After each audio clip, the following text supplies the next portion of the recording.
You're listening to the Archaeology Podcast Network. This is the CRM Archaeology Podcast. It's the show where we pull back the veil of cultural resources management archaeology and discuss the issues that everyone is concerned about. Welcome to the podcast.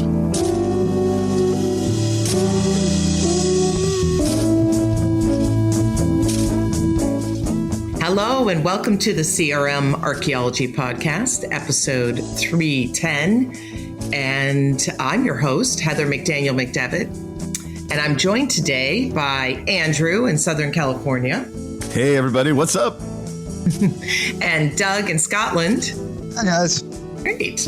And today here, at least our recording day is Mother's Day. I'm going to allow some time for Andrew and Doug to say Happy Mother's Day to me.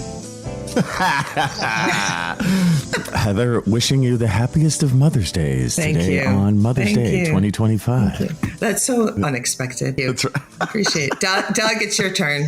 Pay homage. We've already gone over this, guys. Like the UK, it's mums, not mothers. Yes. Mum's Day. It already happened. I'm sorry. Like you guys are like 2 months behind. Ship has sailed. Yeah. I can't afford to do 2 Mother's Days, even though we do celebrate it twice. Thank you. So today we are going to talk about, and in fact, this is going to be a cue to another topic that we'd like to talk about, but we want to make sure Bill is here. And that is about the vocational side of archaeology and vocational training. But today we're going to talk about volunteer archaeologists, non-degreed archaeologists, and interning in archaeology. And I think we're going to start the podcast just by talking about what are our own specific views on this. So Andrew and Doug, I'll chime in last, but Andrew and Doug, what do you guys think? Whew, this is a really big topic. I'm really happy we're talking about this one today because there's just so many ways to go on it. There's good, there's bad, there's in between. It kind of depends on how it's run. I've seen this done really great. And I don't know if I've ever seen it done terrible, but I've seen people not get what they wanted out of it. The short answer to a really long discussion is volunteer archaeology is great. Like volunteer archaeology enables certain people of the population to get into archaeology. And sometimes the most common thing I've seen in this is retired people who want to try archaeology out. And sometimes, or even people who are just kind of into a second career. Right. And then when they volunteer for a project, that's where they realize, oh, this is a thing. This is a real thing. I could actually do this. And I've seen quite a few times where people who started as a volunteer ended up being like, I guess you could call serious archaeologists, and that could be somebody who went onward to get as far as a PhD, or it could be somebody who just works in the lab like every week and ends up knowing a lot about archaeology, but they don't have a degree, but they know a lot about local archaeology. And many of these people keep like local history groups and that kind of stuff going. They're the backbone often. I mean, that's one aspect of it, but there's so many ways to talk about this. Yeah. Doug, what do you think? Yeah, so actually, I'm still processing something that sort of like Andrew had said, which was like serious archaeology. I was going to be like, I think the wording would probably be like professional archaeology. Yeah. But actually not, because like I'm thinking like, I guess when I use the term professional, I would say you get paid to do it. But in a weird way, I actually think I'm working through this as we go through the podcast, but I'm actually thinking actually you're pretty correct with the serious, because there are some really great archaeologists who've done amazing, you could call it professional level, like as in paid level archaeology, but they don't get paid. Yeah, applicational archaeologists. Yeah. So I'm kind of with Andrew. I guess you could probably say, and I've seen the same thing happen, where you actually do get volunteers who go into professional. Yeah. But then you also do get people who, serious archaeology, in that like they're doing everything that a professional would do, just not getting paid at the same quality, or, I should say quality is always like variable. There's some professionals who aren't that great. There's some amateurs who aren't that great, but there's also some amateurs who are amazing and professionals as well. And I don't think, I haven't seen any trends that like one group is more closely aligned to one of the shit end of the scale or the great end of the scale. Working through my thoughts as we talk, but basically I'm totally on board with Andrew's serious archaeology comment. The only other thing I'd probably add, and I'll see what you guys think. So we get this a lot in the UK because there's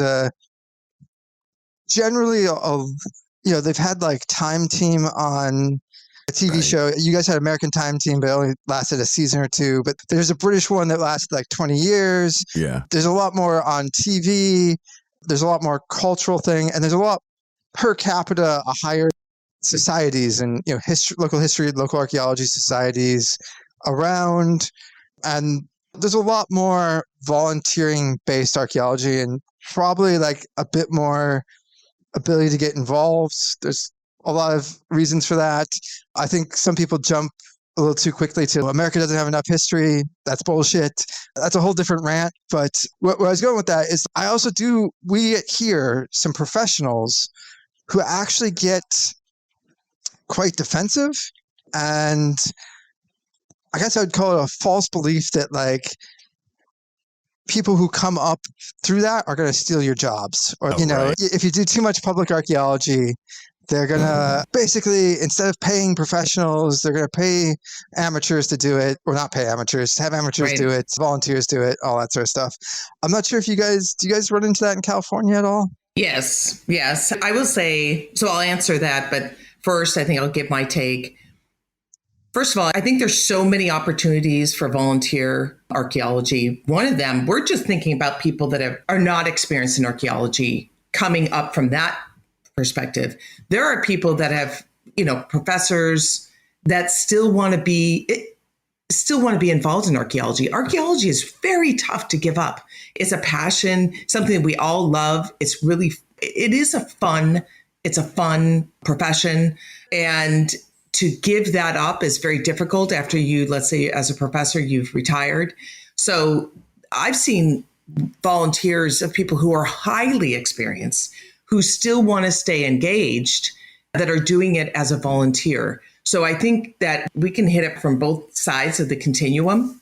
As far as vocational archaeology, I think that there's so many benefits to avocational archaeology. One of them is I do think it circumvents, in a way, the looter mentality. There are people that don't understand. They're looters, but they don't understand what they're doing is wrong, especially for people that are in different parts of the country. There's, this perception that collecting arrowheads, which actually is legal to do, and you can thank Jimmy Carter for that, is, that kind of, they don't understand the difference between arrowheads and digging for more. They see archaeology as excavation, and they think digging for arrowheads, that's okay. So there's like a lot of lack of public education. So allowing the public to be involved also allows them to be educated while they're being involved. Another is stewardship. We need stewardship. The California State Parks has a really great program, and I think the National Parks does as well, where we are stewarding archaeological sites. We know where these sites are, and we have volunteers that are going and just making sure that the state they're in is the same as it was the last time they were visited. And not necessarily just for vandalism or just for looting, but also for the natural impacts to, like, for fire or wind erosion or lots of different things. I think wind and water erosion. So I think there are so many different ways that volunteerism can come in to play, that protecting our historic properties would not exist if it weren't for volunteerism. There's no way State Parks has the money to hire a bunch of new archaeologists in order to do this type of work. Allowing volunteers to come in and have a taste of the archaeological world is a great opportunity to also preserve our resources. And public interest, again, education. So I think the final thing, and we can go into this in the second segment, I actually do not understand why in in the United States, this is almost the only country where we don't have laborers that are actually doing the excavation work. I mean, this is something that was started In the beginning of archaeology, the archaeologists themselves were not doing the excavation, or they were doing a minor portion of the excavation. This still exists in the classics, still exists in Egypt and Greece. And you are hiring laborers. It exists down in South America and Central America. You hire laborers to do the excavation. It is overseen.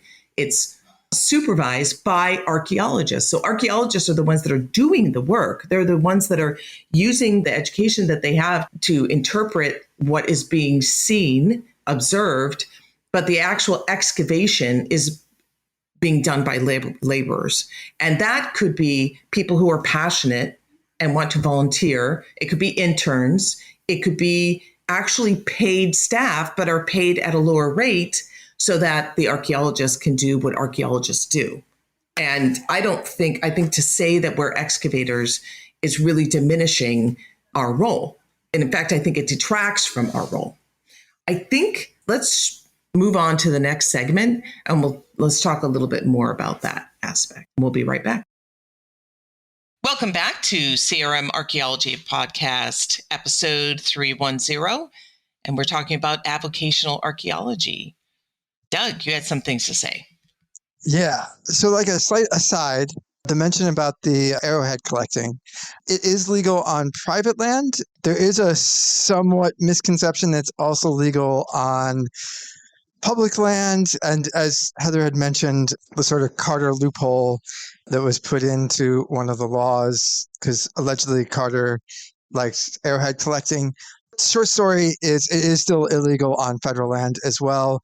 There are other statutes that make it illegal. And if you are caught arrowhead collecting on federal land, you will be charged. There was the case, I want to say 3 or 4 years ago, where actually, I think it was like Northern Illinois, some of the professors, Yes. It was one of those, they got done up for basically, I think they were collecting Clovis or something on federal land. So yeah, definitely. Yeah, that's a big no-no. Thank you for just making that distinction. Yes, of course, federal land, you can't do it. There is a misconception, and I've been in Arrowhead forums as well. I've had to explain things. There is technically a loophole, but there's a lot of other laws that come into play where basically it's not a loophole. That was just an aside. Just leads, though, to the more that we have volunteers involved. I'm not saying at every level, of course, but having volunteers and people who are interested in archaeology involved in the actual world of archaeology, to me, is a benefit because it helps educate them, even if they don't realize that's why they're there. Yeah, and actually people who go on these courses and are involved in the Forest Service passport and all those programs, they'll hear about it. They'll get not just like the training in how to trowel, but the full range of training as well on everything. So it's a good thing. That was just sort of a slight aside from earlier. It was actually going back to where we left off with laborers working in archaeology. I'd have to say hugely controversial in Europe in that depends on your country. So it's not just America, Canada as well. Our quote unquote archaeologists, field techs are doing your basic digging. United Kingdom, Ireland, Spain, France, Italy. It's quite mixed, but then you get like some countries like Poland. I've been in excavation in Poland where it actually does run almost like you would run in like Mesoamerica or Egypt, where they've just hired local laborers to do the work, and there'll be 1 or 2 archaeologists. And this is for sort of CRM. This is not your university-based excavations or anything like this. This is actually CRM. There'll only be a handful.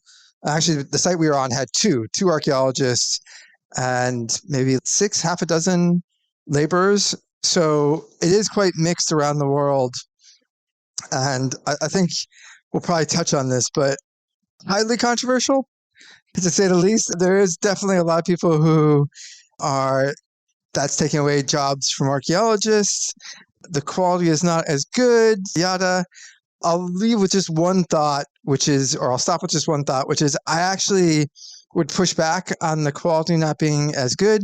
I think in certain cases, we're just hiring some people, but weirdly, if you go to places like Egypt, they're on like fourth or fifth generation, quote unquote, laborers working on archaeology sites who've basically passed down generational and they do other work in the non-archaeological season, similar to a lot of field techs in the United States, but they are just as trained. And I would say,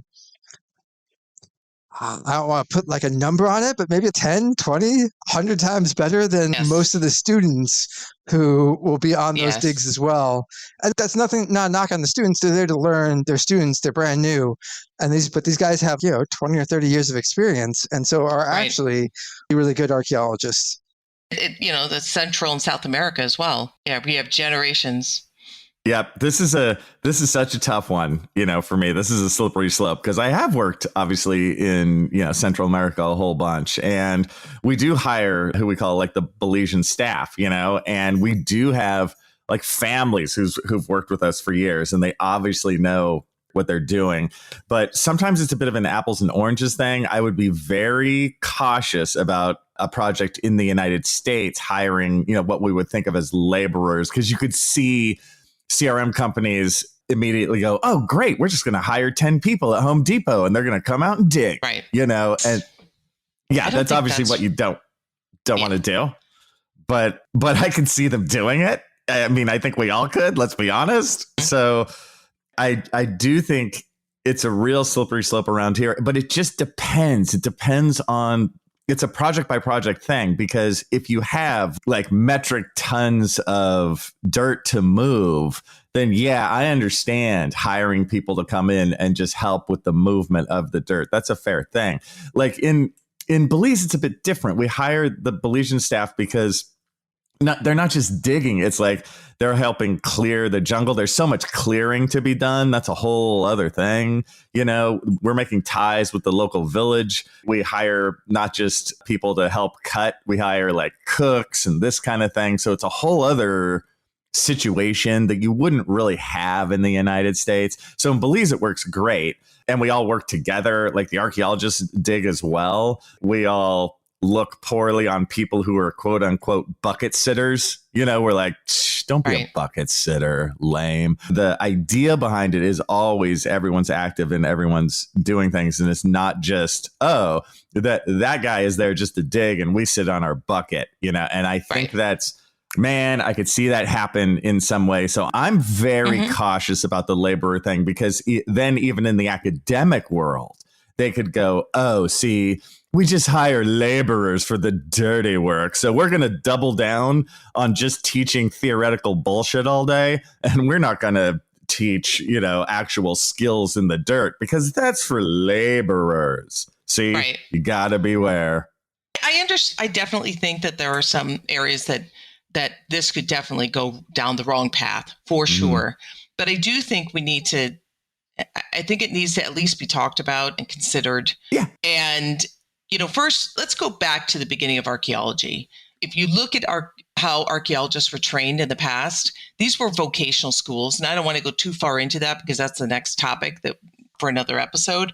But, archaeology's beginning is with vocational schools. So people actually learning the physical aspects of archaeology and learning how to do them well. So to me, this isn't just pulling somebody off of, outside of Home Depot, right? Because it needs to be done correctly. This is actually a targeted training to people who want to be that segment of the archaeological process, the digging segment. And I think it's a good introduction. It's a good beginning. So what that does is it could be something like the community colleges providing, going back to the vocational teaching and having a certificate. And then that person is trained to do excavations. And then the next level is a bachelor's. And to me, right now, people with bachelors are relegated to the laborers. They really are. I mean, it takes a lot to get somebody who has a bachelor's only to be able to move up the ranks. To me, this leaves room for people with some theoretical training and some and some more identification training and analysis training to have a more valued role in the archaeological process. So by training people to be let's not even use the word laborers, but having people be focused on the excavation portion of it, it allows us to have more people out there that are doing the analysis. So that's just like spitballing here. You have somebody who's doing the excavation. And listen, this is a very physical occupation. So if you are disabled in any way, you're not going to be able to go out and excavate. And you can go out and you can try it, and you may be able to go and do it in a field school. But when it comes to working for CRM, that ain't going to work. And you're not going to get hired, and you're going to be relegated to the lab. And even then, like, people with disabilities are not going to be able to have it's going to be more difficult for them to have a valuable role in archaeology. And that's not right. That's going to be more difficult no matter what. I worry about, I don't want this to be a dual class world where you have the laborers in archaeology, then you have the people with their thinking caps on. I want it all one, where you go through and you learn from the beginning to the end. And so this gives people an opportunity to be trained with a certificate to start off in the excavation process or the survey or whatever, and then to move and decide whether or not they do want to move on to the next level. Maybe they don't want to move on to the next level and they just want to be the field techs, but then now they're not having to spend $100,000, I may be exaggerating, $100,000 on a bachelor's when that's not what they want to do. And then the other thing is, like, to me, having people that are certified, have a certificate, maybe the risk is actually more in survey to me than it is in excavation, because excavation happens a little slower. You can have an archaeologist on the screen. You can have, you're able to catch things. It's more controlled. And survey, once you walk past that spot, you've walked past that spot. So maybe your ratios of the vocational crew along with the degreed crew, the ratio is different than in an excavation scenario. So I think if we're going to do something like this, there really needs to be some really thought into how it happens. But I really do think that this actually allows for more opportunity for those that want to get into the more nuanced aspects of our occupation, where right now they're not. No, I think, what's funny, I think we're on the same page. I think we're just talking about it like, almost talking past each other, because I agree. Obviously, all of us here are very much into people getting real experiences. Yeah, I think if we have that sort of lower vocational, learning, even at an AA level, this kind of thing, I would be totally for that, just as long as it's all connected, where it's not, I never did anything in the field because I'm just so smart. Because as you guys know, I hate that crap, because those people who've never had any experience, they don't know how to analyze stuff because they don't even know what it is. And they come up with stupid ideas that waste everyone's time. Agreed. I have lived this so often. So anyway, but there's a way to scale I think we're all in agreement. Yes. It's there's really just sort of, it's putting the levels in basically. Actually, Andrew, we're not in agreement, but I'll wait for the next segment. Yeah, man. I'm going to toss a grenade in there, man. I'm going to toss some grenades. I'm just going to speak for you. No, we are in agreement. So Doug and I have just agreed behind the scenes, and we're just completely in agreement. See? Okay, let's go on to the next segment of reality. Okay, we'll be right back. Welcome back to CRM Archaeology Podcast, episode 310. This is our third segment talking about vocational and avocational archaeology. Doug, you had something to say.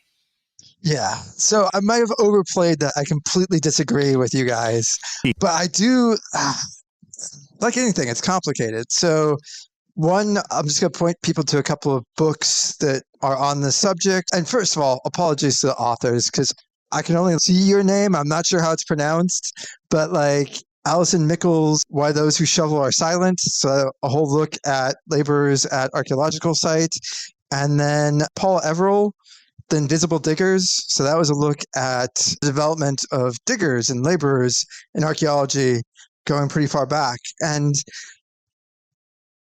I think part of the problem is actually there has been two classes in archaeology, and Paul's book is a really good look at it, is that, yeah, the first people to do archaeology around the world tended to be lords and ladies or lairds and very rich people. And of course, they did not get dirty at all. They did not excavate. They hired people to do the excavation. So the first archaeologists, really, the real archaeologists, were people who were laborers. And I say that as in, like, in the UK, that is actually would be the term, and that would be the job. And they basically were farm laborers, day laborers, and then they were hired to do some archaeology, and some of them eventually turned that into sort of professional careers. But I think that the problem is we're fighting against is like our history, our past, where we have a two-class system, and we've built all of archaeology around that. So essentially, you know, anywhere you go, the bottom, the diggers are literally the bottom. If you had a pyramid in terms of pay and prestige and, you know, how stable you are with your job, it literally is a pyramid. We're almost medieval system in that way. Universities are especially developed like feudal systems. And there is that look down. And I think that's sort of the conflict also with academia as well. Like, we're all saying, yeah, vocational training is excellent. You need to have that. And we're coming from sort of, Andrew, you're at community college where that is super important. Heather and I are in CRM or development-led archaeology, however you want to call it, whatever country you're in. And so that is a huge part of what we do, and that's our work. But there is that conflict at universities where vocational is actually looked down upon. Oh, yeah. And it still exists. And I guess my thing is, and this is where I might possibly disagree, and actually it turns out we all agree, is it's not so much, I think, they should be tightly combined, digging and, you know, analysis. I think certain people have certain skill sets that they're better at. And fortunately, we have a pyramid-built system, a feudal system in archaeology, where if you actually want to have a career and, like, you know, want to have stable employment, you have to work your way up to do analysis, whether you actually like that or not. I think it heavily devalues the quote-unquote labor part of it. I mean, especially, it depends what site you're on. Not everyone is digging Egyptian, where it's basically sand. You could just move it out of the way. There's not that, you know, stratigraphy, like paleo sites. You miss a centimeter or two, you've missed an entire occupational horizon. And you actually really need people who know what they're doing, what they're looking at for a lot of archaeology.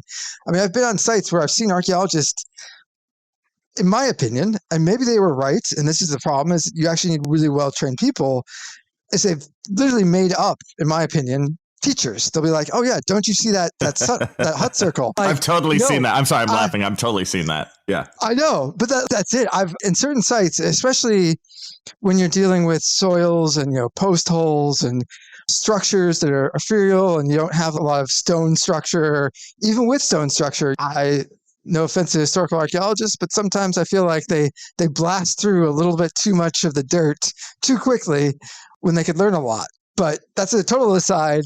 Yeah, you should actually have really highly trained, really great people who are doing the excavation, because they're going to be able to see the data that you actually need. And the problem with archaeology is we don't appreciate that. And also, we set up a system where you can ignore it as well. Because if you completely miss that hut or that fire pit, no one is ever going to know.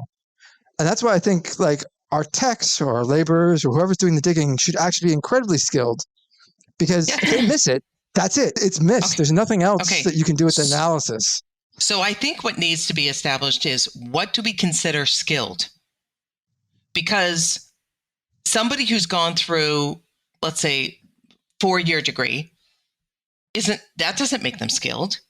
Nope. And the more that you, in order to, during excavation and actually survey too, the more that you do, the more skilled you become. That's also why there's an emphasis on a regional knowledge, because what looks like something in California doesn't look like that in Pennsylvania.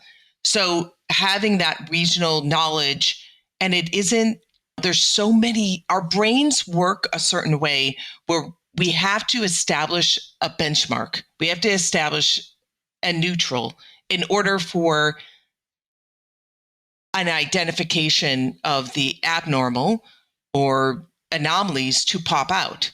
So we have to train, and the only way to do that is through experience. That's the only way to do it. Yes, of course, you have to be trained, but you have to be trained through experience. So that's why you have construction workers sometimes who in a monitoring situation will see something quicker than an archaeologist because they've seen the dirt throughout the entire project, or they've worked in this general area and they have seen the dirt and they know what's abnormal. And so the training, I think there's different levels of training. I think, Doug, also what you're touching on is not just being able to see an anomaly or something that's different, but able to understand the patterns of what you're seeing and what that might say, what that might be, what that might mean, what you're looking at. Not just that it's different, but that there's a pattern here that might demonstrate that something that needs to be looked at further.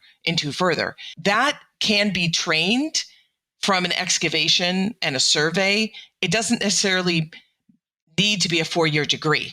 So I'm not saying we should not be, like I said before, we're pulling people off of the Home Depot line to dig because they're good diggers. We're pulling people that are trained in excavation, in survey. They're specifically trained in that. And that, I think, absolutely could be done in a vocational setting. That doesn't have to be, or like a vocational training setting, a certificate. And I think that is immensely important. Just putting somebody out there and assuming they know what they're doing because they have a BA is very short-sighted. I'm not saying that's what you're saying, Doug, but a lot of people do feel that.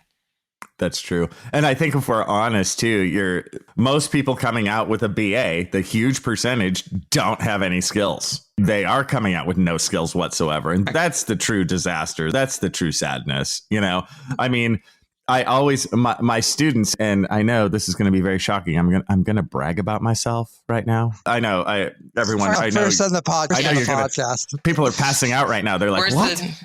What's going on? I need some bells.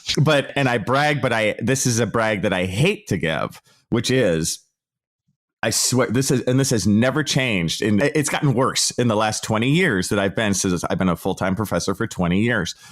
I have old students who come back and they say, this happened to me like a handful of weeks ago. They go, I'm at a 4-year university or I'm a grad student.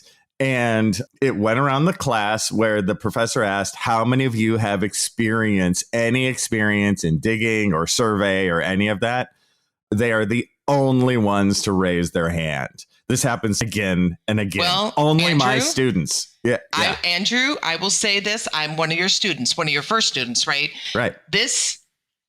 I would say I learned more because I went through 2 graduate degrees and, obviously an undergraduate degree. I learned more in my 2 years with you than I learned throughout the rest of my career.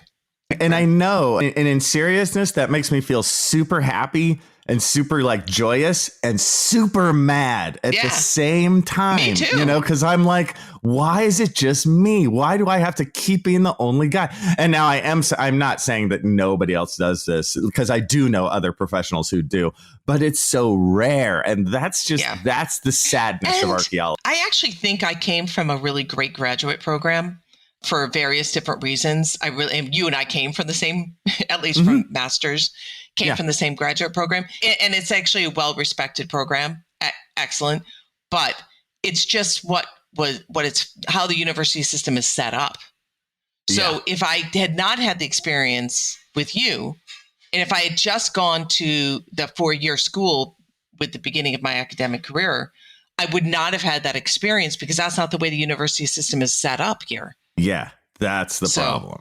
That's my point. Is it's not just the university system; it's CRM as well. Secretary of Interior's requirements, and that's why I think we're all on board in what we want, but I'm not sure having a certificate for diggers is the way to do that. Because essentially, again, we've built a pyramid down structure where honestly, I feel like archaeology should be more like sports. Like as in your highest paid people are your most talented people out on the court or on the field doing the work. And yeah. Okay. Why are they paid more, Doug? Because honestly, that is the most key skill. I would also say that our techs, that is actually the most important skill. Going back to if they miss or if they make up anything in the field, that's the data. And so the analysis junk out. Like if you have bad data, you could be the greatest person in analysis in the world, but it won't, you can't unmake up stuff. You can't like bring back what was missed in the analysis there. So that's just it. We have to like really rebuild from the ground up archaeology. So I agree and disagree with you. I agree and disagree with you. Go for it. Okay. So first, I definitely think that we need to have very knowledgeable, very skilled people in the field. Absolutely. But then we're completely ignoring the analysis. We're completely ignoring taking that data. Yes, we need good data, but the skill level that it takes to take that data and then to analyze it and determine impacts, potential impacts for future work in CRM, right? For the development. How is this development, potential development, going to impact resources? That is a whole other line of skill, that if we say that you need to have both, we're going to really narrow down the people that we can use. So I think we need to understand where's the skill level. And then on top of that, the regulatory side of things. Like to have somebody who's highly skilled in the field also be able to be highly skilled in the interpretation of analysis, not interpretation of what you're finding in this field, interpretation and the analysis of the data post-field, and then to have somebody who is also highly skilled in the impact analysis, the regulatory side of things. And this isn't even looking at the business side of CRM, because that's a whole other skill. Heather, we might be somewhat on the same page, as in this goes back to my slight disagreement of you need to be good at all of that. You don't. I would actually say that's what I mean. That's what I'm thinking. We're kind of on the same page, is that as much as I want to have an archaeologist who's well-rounded and who can do all of the half a dozen things that you have just listed off, it's few and far between. And honestly, the people who could do all those, they rarely can do all of them to like the 99th percentile. There's a lot of people who don't have the time. Yeah. And that's why it's a tough one where like. So you're telling me though that I actually think we should have more specialized people. You need more than 2 years. You need more than 2 years to like a vocational certificate. You need more than 2 years to train. If what you're doing is really focused on training somebody for field work, field interpretation, what are they looking at? If you're really focused on that, you're telling me that would take more than 2 years? It's 2 years plus experience. 2 years plus experience. And I want to go back. I would say yes and no, as in yes, but also no in that I wouldn't put years on it, which again, that's sort of we have a horrible system of time served where it's 2 years 4 years for a bachelor's, extra 2 to 3 years for a master's, 9 for a PhD. You have to have a definition you have to have something laid out in order to say you deserve the certificate. So we've got to put some kind of, you got to meet some requirements. So that's going to come in the form of time and information and experience. Not necessarily. That's what I'm getting at is like time doesn't necessarily equate to experience and skill. It can help. I understand that, but you have to start somewhere to be able to give somebody a certificate. So let's just say you could have a system where we actually certify people. There's other professions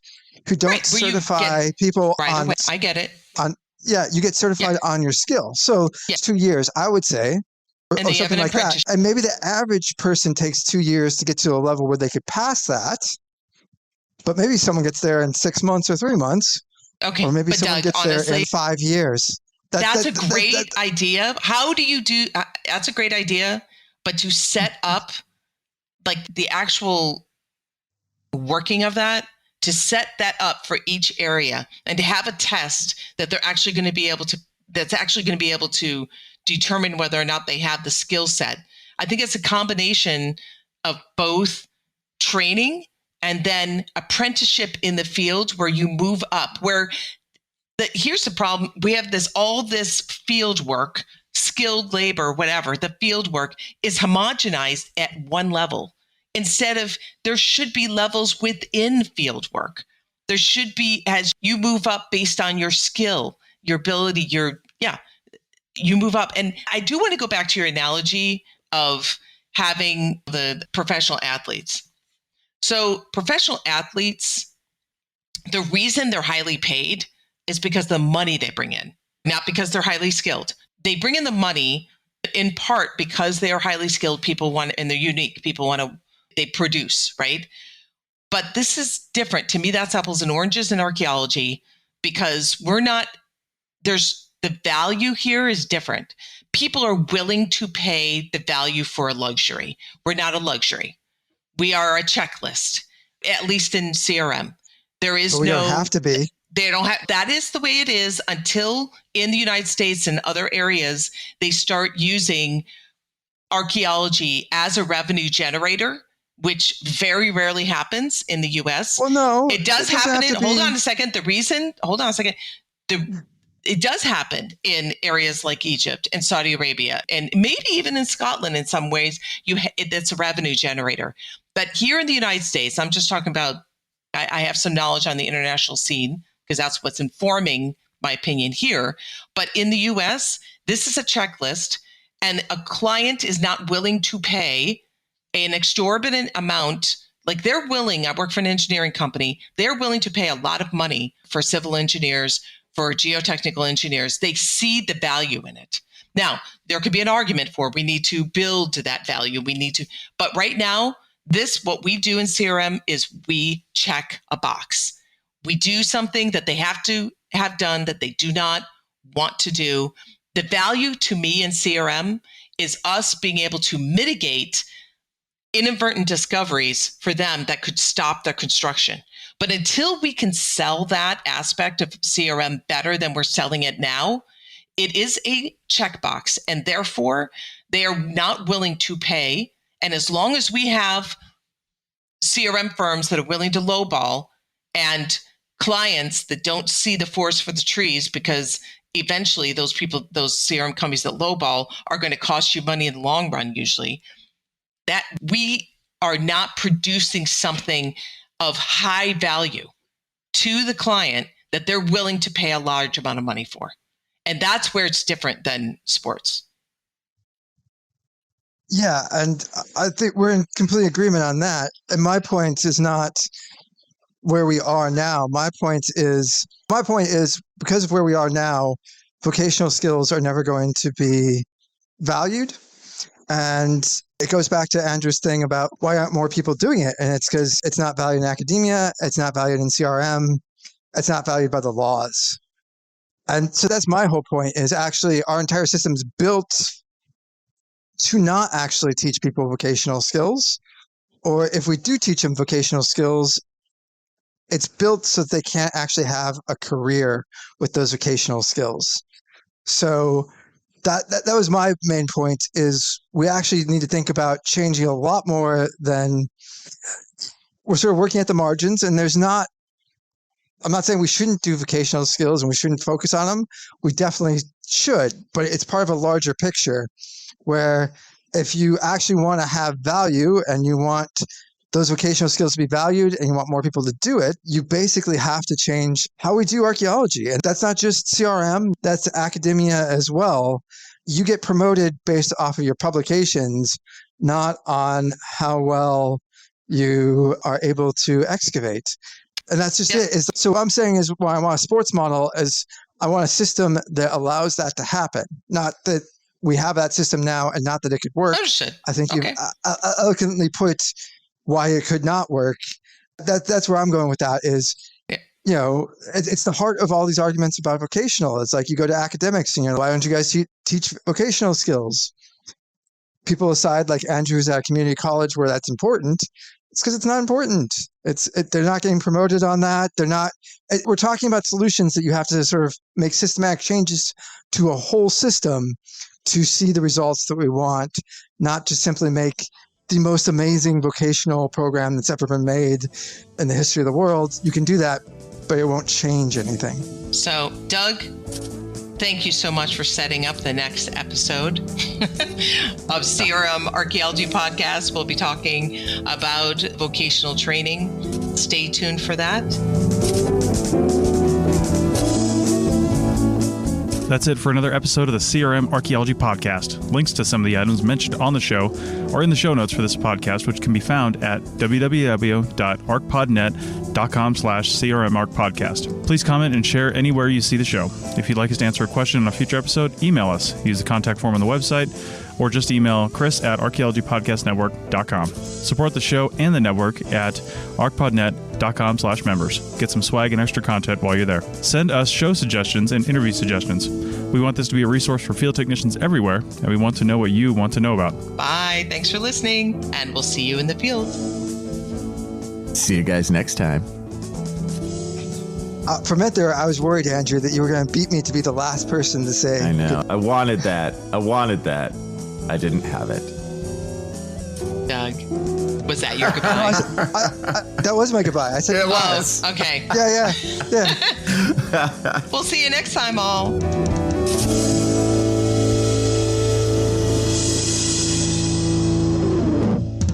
The Archaeology Podcast Network is 10 years old this year. Our executive producer is Ashley Airy, our social media coordinator is Matilda Siebrecht, and our chief editor is Rachel Roden. The Archaeology Podcast Network was co-founded by Chris Webster and Tristan Boyle in 2014 and is part of Cultural Media and DigTech LLC. This has been a presentation of the Archaeology Podcast Network. Visit us on the web for show notes and other podcasts at www.archpodnet.com. Contact us at chris@archaeologypodcastnetwork.com.